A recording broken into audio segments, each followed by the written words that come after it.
actually two combinations that has been just accepted, approved by the FDA recently. One is the combination of insulin glargine and lixisenatide, which is a GLP-1, or degludec, which is a basal insulin, and liraglutide. And so they were approved specifically. They were approved with a little bit difference in how you titrate.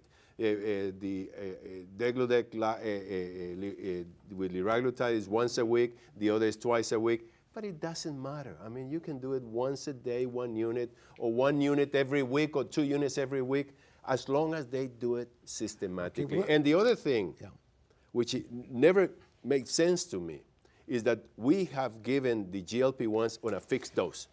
Boom, this dose and so on.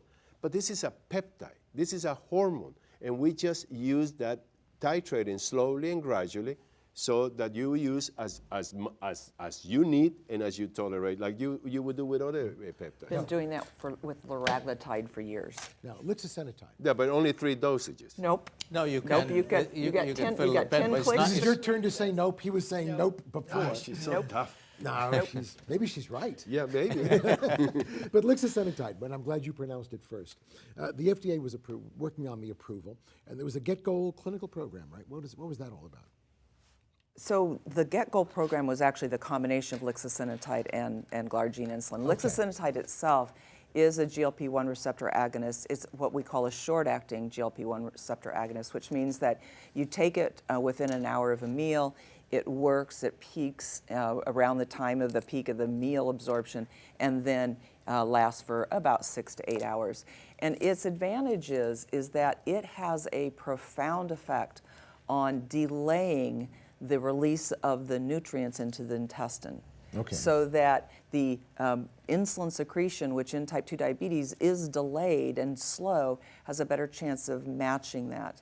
So this short-acting, whether it's exenatide or it's lixisenatide, just flattens out the postprandial curve, much like, I mean, better than rapid-acting insulin. So it is a good medication for particularly addressing those people that have big postprandial spikes. Does that make it a different drug from the other GLP-1 receptor antagonists? Well, it's a difference because this is a short-acting. There are 2 short-acting, the exenatide and lixisenatide. Okay. Exenatide is given twice a day, lixisenatide is given once a day. Liraglutide is a much longer acting, and then you have dulaglutide and albiglutide that are once weekly. The one that are long-acting have some tachyphylaxis in terms of the effect on the gastric emptying. They don't have much of a gastric effect. They have a little bit of postprandial effect, predominantly have an effect on the fasting, and as the blood sugar comes down in the fasting, has a carryover effect throughout the day.